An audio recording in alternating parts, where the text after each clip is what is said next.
¿Qué tal amigos? Sean todos bienvenidos a una nueva edición de Somos Libres. El día de hoy tenemos la participación de Lucas Gersi, distinguido abogado y líder de colectivo No a la Asamblea Constituyente. Lucas, ¿cómo te encuentras? Hola David, ¿cómo estás? De verdad muy contento de poder participar contigo en este espacio. Gracias por la invitación y un saludo a toda la gente que nos escucha. El honor es todo nuestro. Bueno, se está hablando mucho de Asamblea Constituyente y se ha visto desde el 4 de enero las nuevas movilizaciones. Sin embargo, creo que al ser 2023, creo que una fecha conmemorativa son los 30 años del Congreso Constituyente Democrático y la promulgación de la Constitución Política de 1993. De modo que la pregunta inicial que queríamos hacerle es, ¿cuál es su balance que tiene con respecto a la Carta Magna? Si es que ha sido positivo, negativo, mixto. Lo escuchamos, doctor Gersi. Ok, muchas gracias David por la pregunta. Un tema preliminar que yo creo que es importante tomar en cuenta es que la razón por la cual yo estoy en contra de la Asamblea Constituyente no tiene nada que ver con lo buena o mala o regular que puede ser o no ser la Constitución de 1993. Yo creo que el balance de la Constitución del 93 es más positivo que negativo, pero incluso si la Constitución del 93 fuese una pésima Constitución, yo estaría en contra de una Asamblea Constituyente, ¿no es cierto? Porque no es que si la Constitución es mala, hacemos Asamblea Constituyente. Así no es. Las asambleas constituyentes tienen sentido en un contexto muy específico, que es el contexto en el cual no hay Estado de Derecho, de repente hay una dictadura o un país que se está formando y tenemos que crear una democracia. La Asamblea Constituyente sirve para situaciones excepcionales. La Asamblea Constituyente tiene poder absoluto. Entonces, incluso si es que uno tiene una constitución que no funciona bien, el mecanismo para mejorar esa constitución que no funciona bien es la reforma constitucional y no la Asamblea Constituyente. Porque la Asamblea Constituyente siempre tiene poder absoluto y al tener poder absoluto puede abrir la puerta a una dictadura, puede generar situaciones de abuso y otro tipo de problemas, pero de eso vamos a hablar, yo estoy seguro, más adelante. Ahora, para responder tu pregunta de manera más directa, ¿no? El balance de la Constitución de 1993. Yo creo que es un balance más positivo que negativo. La parte positiva se centra en el régimen económico y la parte de repente mixta se centra en la parte del régimen político. ¿Por qué es tan positivo el régimen económico de la Constitución del año 93? Porque con la Constitución del año 93 se cierra en el Perú un experimento de economía socialista que trajo pésimos resultados. Este experimento de economía socialista en el Perú no nace con la Constitución del año 79, sino que nace con la dictadura militar, el gobierno revolucionario de las Fuerzas Armadas. Y luego la Constitución del 79 constitucionaliza el programa de la dictadura. El programa de la dictadura era un programa donde el gobierno tenía múltiples empresas públicas. Era un programa donde los precios no eran libres, sino que eran precios controlados. Era un programa donde el Banco Central no tenía independencia. Era un sistema económico que era un caos. La Constitución del año 93 establece la economía social de mercado, que sí funciona más o menos bien, ¿no es cierto? Para entender esto tenemos que comprender algunos conceptos económicos básicos. Para que una economía funcione, es absolutamente indispensable que no exista control de precios. El precio, ¿qué cosa es? El precio es una señal que transmite información. Eso lo dijo Friedrich Hayek en un ensayo muy famoso, ¿no? El uso del conocimiento en la sociedad. El precio comunica qué es lo que la gente quiere, qué es lo que la gente no quiere. Si el precio sube, significa que la gente quiere más de algo. Si el precio baja, significa que la gente quiere menos de algo, ¿no es cierto? El precio es una señal que transmite información. Si los precios no son reales, sino controlados, la información que te transmiten los precios es información falsa, ¿no es cierto?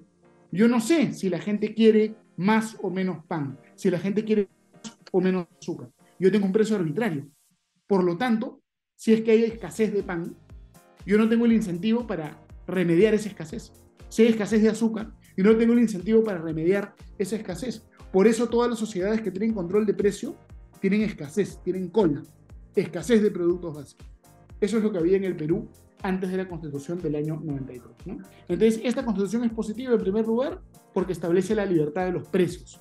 Es positiva en segundo lugar porque establece la vigencia del principio de la libre competencia. Antes de la Constitución del 93, el Perú estaba lleno de monopolios. No se valoraba la competencia. Había inclusive monopolios estatales. Los monopolios que hacen cobran un precio alto, dan un producto de baja calidad.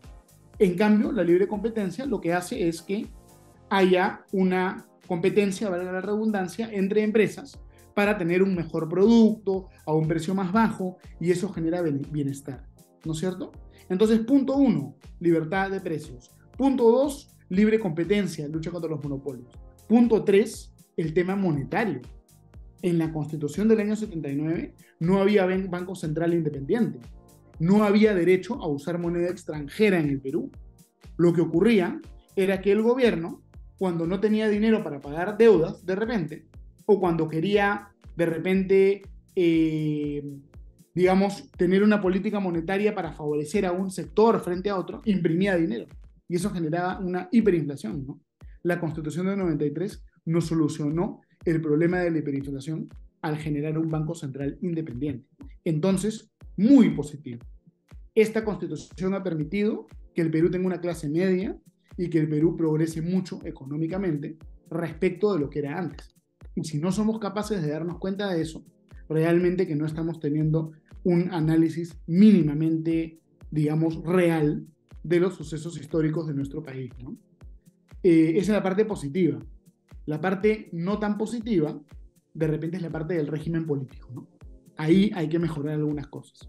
La Constitución del 93, lamentablemente, es muy presidencialista. Le da mucho poder al presidente frente al Congreso en comparación con cómo era la Constitución del año 79. El presidente puede aprobar tratados sin preguntarle al Congreso. El presidente puede disolver el Congreso, negando cuestiones de confianza, y todo eso genera una serie de problemas, ¿no?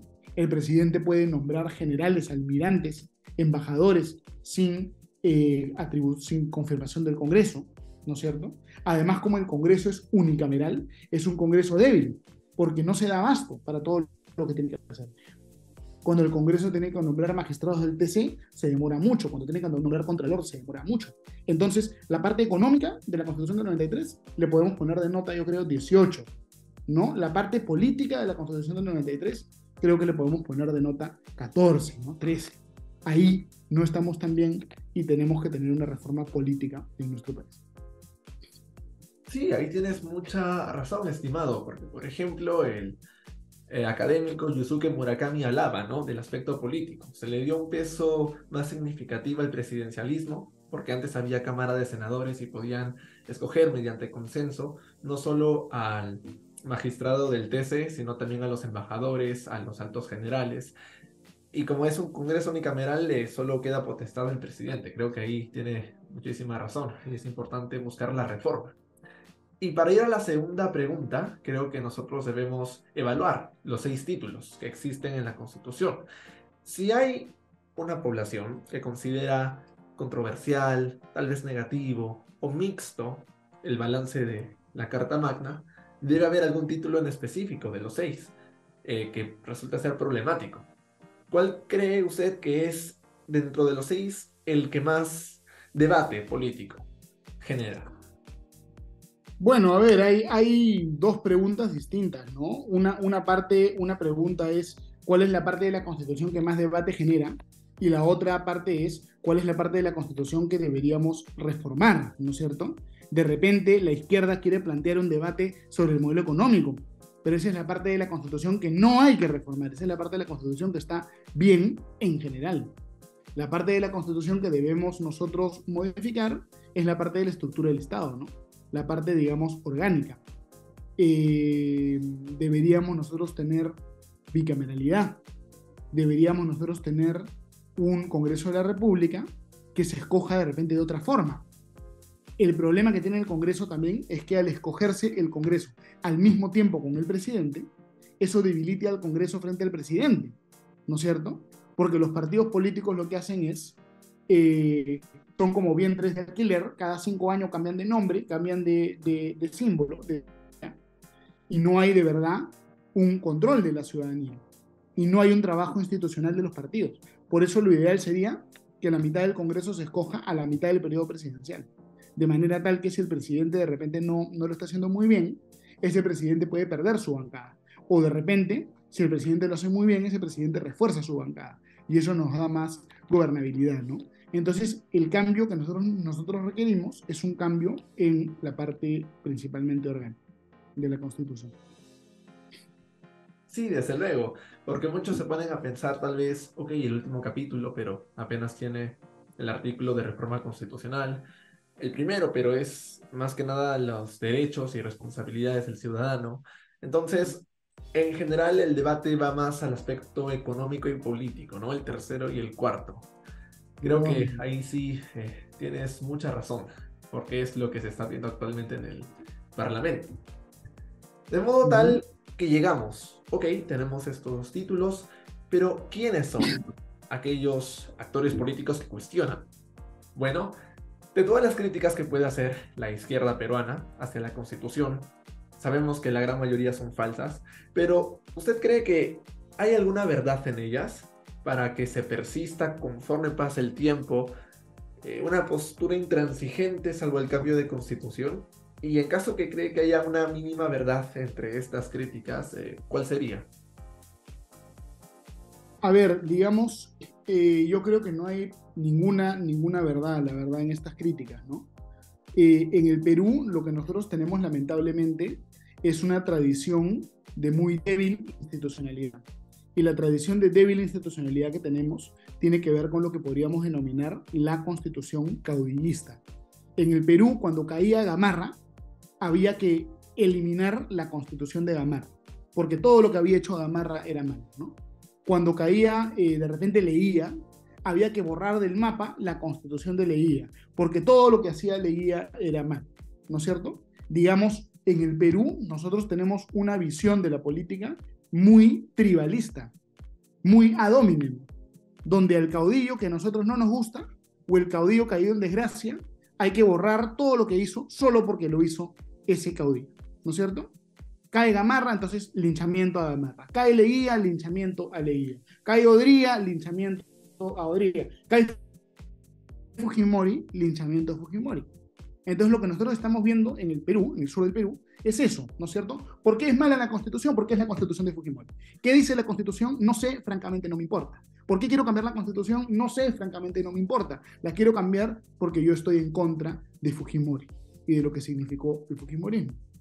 Fujimori, al igual que Odría, que Leguía, que Gamarra, etcétera, tiene cosas extremadamente cuestionables y cosas que de repente no lo son. Pero el juicio que nosotros vamos a adoptar sobre la obra de Fujimori no es automáticamente bueno o automáticamente malo, sino que depende de las características de las instituciones que analizamos.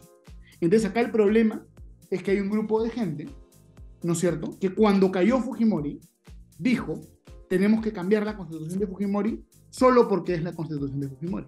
Y ese es el problema de fondo, ¿no es cierto? Las cosas no se cambian por quién las hizo, ¿no es cierto? Se cambian cuando hay necesidad de cambiarlas. Entonces, ¿el régimen económico que tiene el Perú actualmente requiere cambio? No, pero hay de repente otras partes de la Constitución que sí, ¿no? Y yo creo que hay, digamos, en la retórica de buscar el cambio de la Constitución, hay se usa el antifujimorismo como un caballo de Troya para esconder, digamos, la nostalgia de un sistema estatista, ¿no? De un sistema, digamos, socialista. Y eso nosotros no lo debemos permitir porque no es bueno para el país.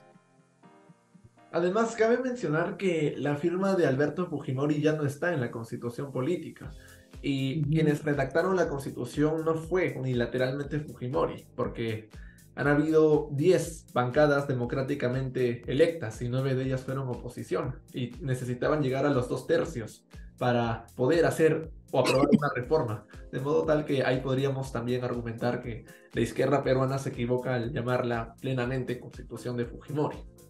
Y es aquí, Correcto, sí. correcto, sí. Por favor, David, no te quería interrumpir. Ah, no, no, en absoluto. Es aquí donde pasamos a la cuarta pregunta que ha mencionado. Ha dicho que el antifujimorismo, ok, intenta ser un caballo de Troya con la finalidad de cambiar toda la Constitución, sin necesariamente conocerla. Y el Instituto de Estudios Peruanos en 2022, para finales del año, sacó precisamente una encuesta de qué peruanos habían leído completamente la Carta Magna, porque el entonces presidente Pedro Castillo quería proponer al Congreso una asamblea constituyente. Y si bien el porcentaje de los que leyeron un poco, parcialmente, iba al 40-50%, los que leyeron a totalidad solo fue el 4%. Entonces, ¿cuál es su lectura de esta estadística que es muy baja?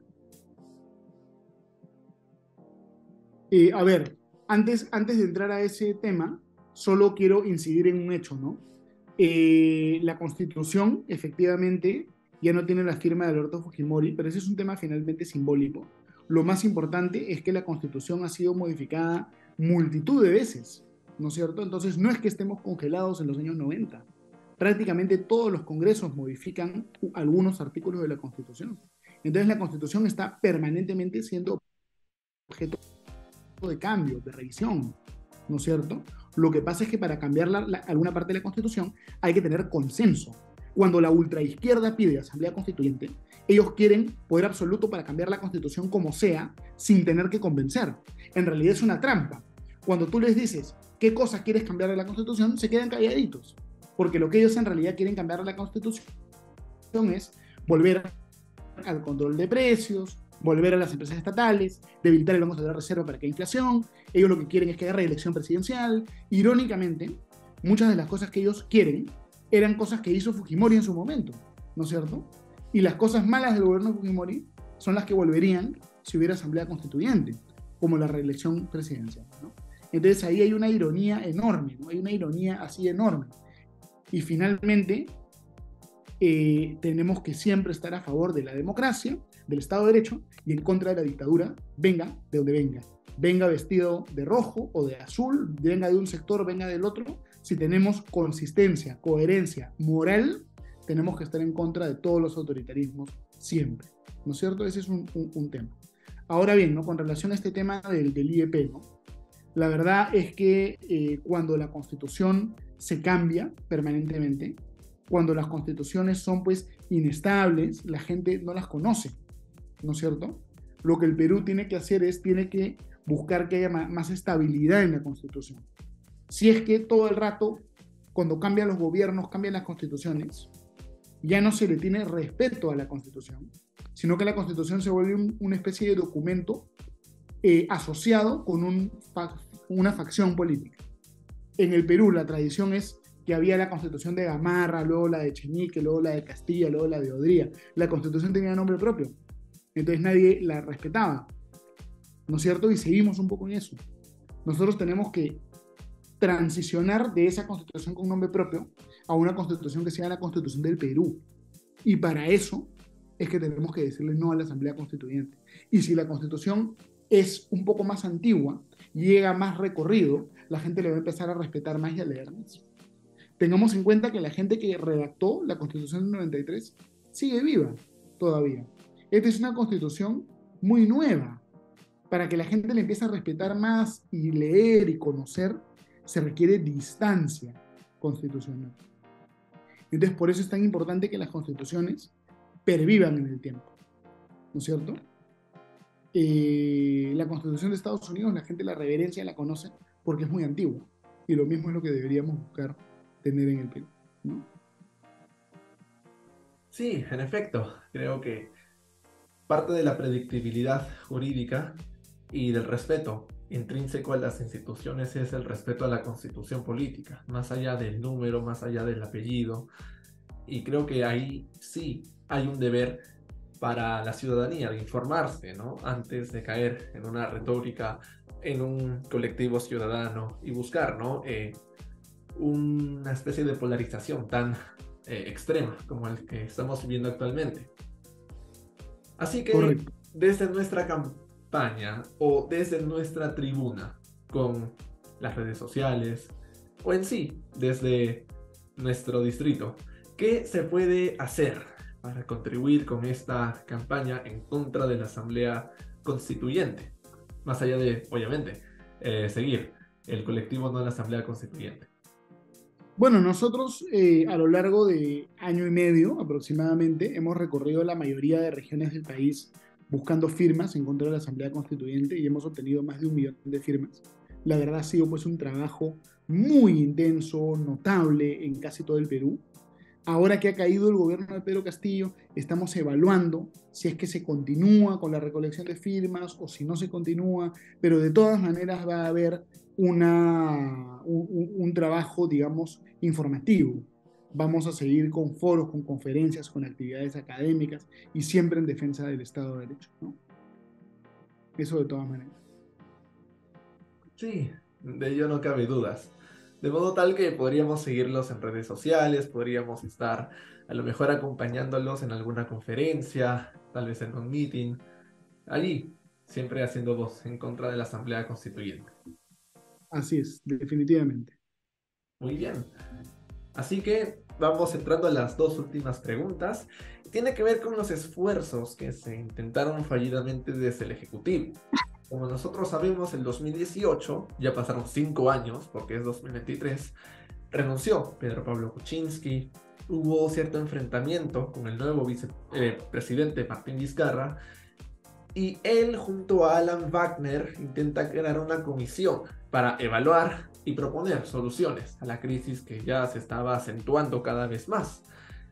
Así que reúne a 6 distinguidos académicos, Tuesta Soldevilla, Tanaka, Jessica Benza, entre otros 3, para hacer el informe final que sale en el 2019. En caso que lo haya evaluado, ¿cuál es su apreciación y si se pudo contribuir o tiene la vista un poco errada de la realidad política nacional?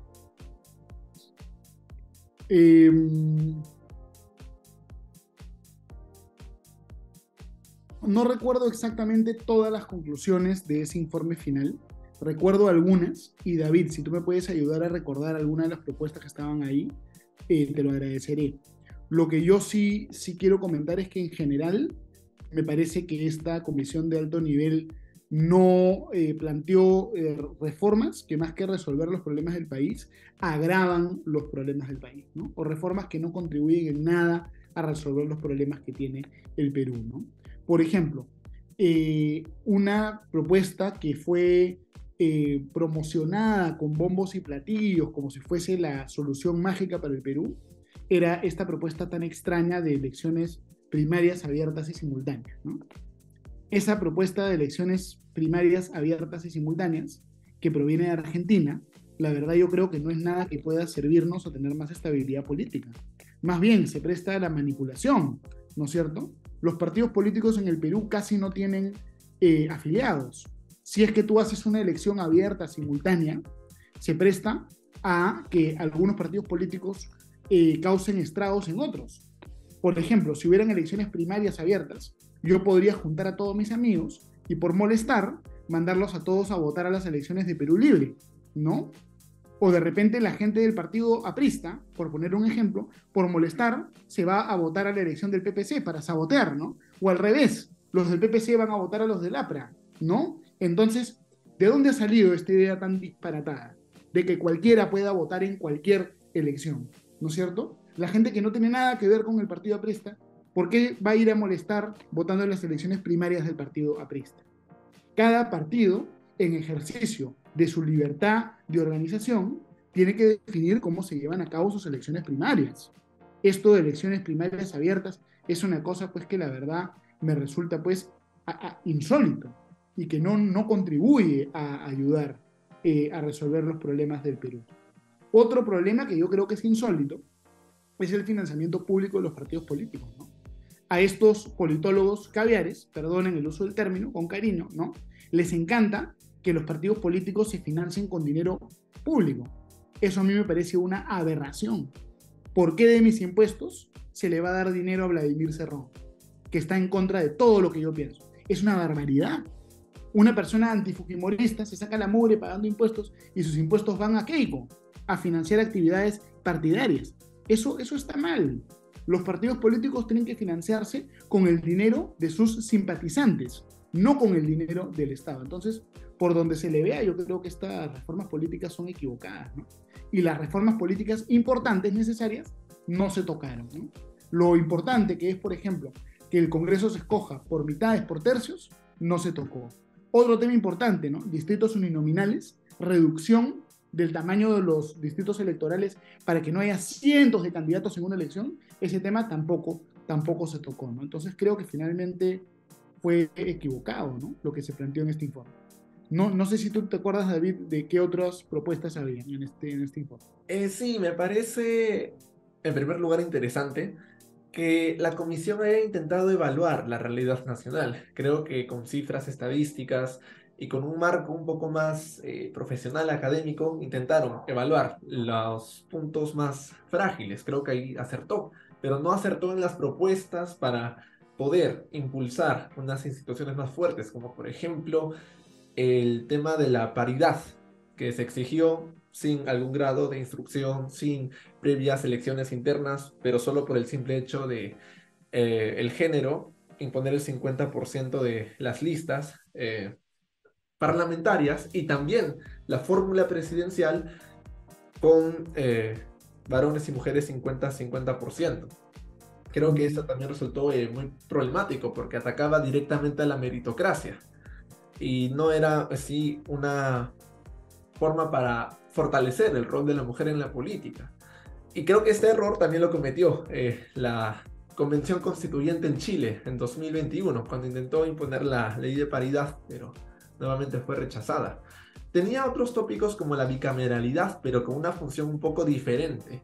Creo que era por regiones en lugar de distrito único.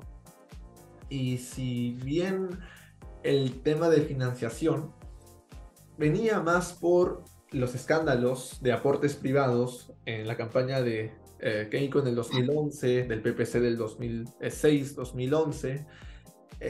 La realidad es que no salió como planeado, ¿no? Porque propusieron, ok, financiamiento público, pero actualmente Perú Libre de 37 pasó a 16 congresistas y va a recibir el mismo monto. Entonces hay muchos vacíos en la reforma política. Creo que sí, se intentó evaluar, se hizo moderadamente bien, pero en las soluciones creo que no acertaron lo suficiente. Y creo que más bien socavaron todavía más la frágil institucionalidad. Al menos mi De humilde... acuerdo. De acuerdo, David. Digamos, un tema importante que tú señalas también es este tema de la paridad y la alternancia, ¿no? Yo creo que esa es una cosa forzada que finalmente no nos ayuda a generar mayor igualdad, a luchar contra el machismo, contra el patriarcado, de ese tipo de cosas, sino que más bien refuerza las desigualdades sociales. Porque si tú creas una cuota, es artificial, ¿no? La candidata que esté en esa cuota le pueden decir, tú estás acá para cumplir la cuota, y no porque realmente creemos que eres la candidata ideal. Entonces, este tipo de cuotas nos dividen, limitan los derechos de las personas a postular, generan problemas de discriminación y además abre la puerta a cada vez más y más cuotas, ¿no? Una cuota de género puede ser, y ya van a decir que tiene que haber también cuota de orientación sexual o cuota indígena, ¿no es cierto? Y otro tipo de cuotas que podemos pensar, ¿no? Cuota ricos versus pobres, ¿no es cierto? Cuota afroperuana, cuota, no sé, pues, asiático-peruana, y así sucesivamente. Entonces, si hacemos eso, finalmente creamos una sociedad de castas con desigualdades que son reforzadas con las cuotas. Entonces, es una cosa, pues, fea, ¿no? Y que no nos ayuda a tener una sociedad más igualitaria. No hay nada más discriminador, más humillante en el fondo, que acceder a un cargo a través de una cuota. Hay mujeres brillantes, ¿no es cierto?, que tienen posiciones de liderazgo sin necesidad de ninguna cuota. Entonces esto hace daño, ¿no? Yo radicalmente en contra de todos los sistemas de cuota, siempre. Sí, por supuesto. Es decir, cuando vemos de retrospectiva la comisión de alto nivel y las propuestas que sugieren, se intenta, por ejemplo, establecer todavía el voto obligatorio, o tal vez se intenta ampliar el mandato de las municipales a 5 años, es decir, todavía aplazar más. y creo que no buscamos, ¿no? Otros temas urgentes de reforma política, en especial lo que podría ser mayor independencia. Creo que allí sí hay otro punto que ver. Y hablando de las PASO, me parece que el caso más emblemático fue del 2021 en Argentina, cuando apenas la mitad o menos participaban, y eso que tienen dos bloques importantes, ¿no? Al frente de todos, Juntos por el Cambio. Y en el caso de Perú tienes militantes que apenas llegan a 10.000 o 20.000 en cada partido político. Entonces habría un mayor ausentismo. Y si es que llegan a votar por la propuesta obligatoria, eh, creo que aún habría una importante facción que no estaría participando, sino imponiéndose su respectiva posición, por más que estén en desagrado con todos los candidatos. Efectivamente, efectivamente, David. Muy bien, entonces vamos con la actualidad. Las protestas que hemos presenciado después del 7 de diciembre con el fallido autogolpe de Estado que pretendió dar Pedro Castillo buscan forzar un momento constituyente. Hay facciones tal vez tan diversas que no todos demandan esta propuesta. ¿O qué actores políticos, qué movimientos cívicos o qué sindicatos, colectivos se encuentran en estas protestas? Porque desde el 4 de enero han buscado retomar la marcha y solo funcionó en Puno, parcialmente en Cusco y la zona macrosur del Perú. A ver, a ver, hay que tomar en cuenta que cuando la gente protesta de manera legítima, la protesta tiene dos características. Número uno, es masiva y número dos, es pacífica, ¿no es cierto?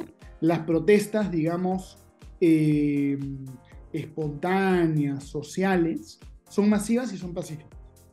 Estas protestas que estamos viendo no son ni masivas ni pacíficas. No hemos visto gran cantidad de personas movilizándose para defender su punto de vista.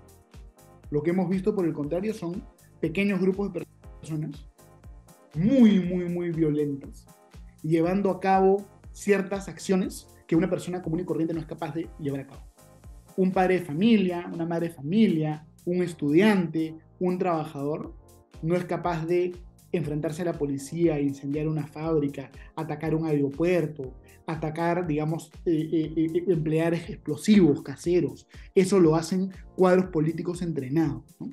Entonces estas movilizaciones son movilizaciones dirigidas por actores políticos con finalidades, digamos, violentas. No es una marcha espontánea que refleje lo que piensa la mayoría de los peruanos o la mayoría de la gente siquiera en la zona sur. Esto lo que es un ataque, digamos, llevado a cabo por elementos extremistas. Es muy diferente un ataque con estas características de una protesta legítima, como las que hemos visto nosotros en contra del gobierno de Pedro Castillo, ¿no? El 5 de noviembre, por ejemplo, y en otras fechas. O como las que se han visto en otros momentos, también en el Perú. Sí, de ello no cabe dudas. Y más que nada, ¿cómo intentaría denominarlos? Porque tanto académicos, pero también personajes influyentes en redes sociales lo denominaron desde ciudadanos indignados hasta vándalos y un caso extremista de terroristas. ¿Con qué término encajaría mejor estas propuestas? Bueno, son protestas violentas, actos de sabotaje que tienen por objeto generar zozobra y caos político en el Perú, ¿no? Sí, sí, en efecto. Creo que allí tenemos mucho de qué discutir, ¿no? Porque las propuestas van desde cerrar el Congreso hasta liberar a Pedro Castillo, convocar una asamblea constituyente o adelantar las elecciones al 2023. ¿Crees que hay una propuesta viable en estas cuatro o es inadmisible en todos sus sentidos? Todas son inadmisibles. Todas esas son inadmisibles. Sí. Entonces, ¿qué quedaría hacer por parte de la ciudadanía que se estuvo organizando y haciendo contramarchas, como la Marcha de la Paz? Y bueno, Bueno, aquí lo que se requiere es un trabajo de inteligencia. Tengamos en cuenta que las protestas que hubieron en diciembre, ahora en enero están en un nivel mucho más bajas. sobre todo se concentran en una sola región, que es la región Puno, y yo sospecho que lo que ocurre aquí es una infiltración de agentes extranjeros que vienen de Bolivia. Migraciones ya ha respondido bien, prohibiendo la entrada de Evo Morales al Perú. Una buena respuesta el día de hoy mismo de Migraciones. Entonces lo que tiene que haber es un trabajo de inteligencia. No represión, sino un trabajo de inteligencia para ubicar a la gente violenta que organiza este tipo de ataques y ponerlos a disposición de la justicia, ¿no? Ese es el enfoque que tiene que haber desde mi punto de vista. Bueno amigos, esta ha sido la entrevista con Lucas Gersi en la Asociación Somos Libres. Queremos agradecer nuevamente al abogado y líder de la Asamblea Constituyente por estos 40 minutos. Estoy seguro que van a disfrutar mucho de los comentarios finales. Y por supuesto los invitamos a seguir las páginas respectivas de Somos Libres, Twitter, Instagram, Facebook. Así que para pasar al plano final, unos comentarios generales sobre estos tópicos, ya que se conmemora, por un lado, los 30 años de la Constitución, luego tenemos una crisis política y finalmente propuestas para solucionarlas que son muy heterogéneas. ¿Cuál sería su comentario final respecto a lo que vivimos en la actualidad y frente a estos tres tópicos? Bueno, continuar con la defensa de la Constitución, del Estado de Derecho y buscar un programa ambicioso de reformas de la Constitución en la parte política, ¿no? Bueno, Lucas, muchas gracias en verdad. Los esperamos en una siguiente edición, amigos, y esperemos que tengan un gran día. Hasta luego, Lucas. Gracias, David. Encantado de participar, siempre a tu servicio y gracias por convocar. Hasta una próxima oportunidad. Hasta pronto, amigos.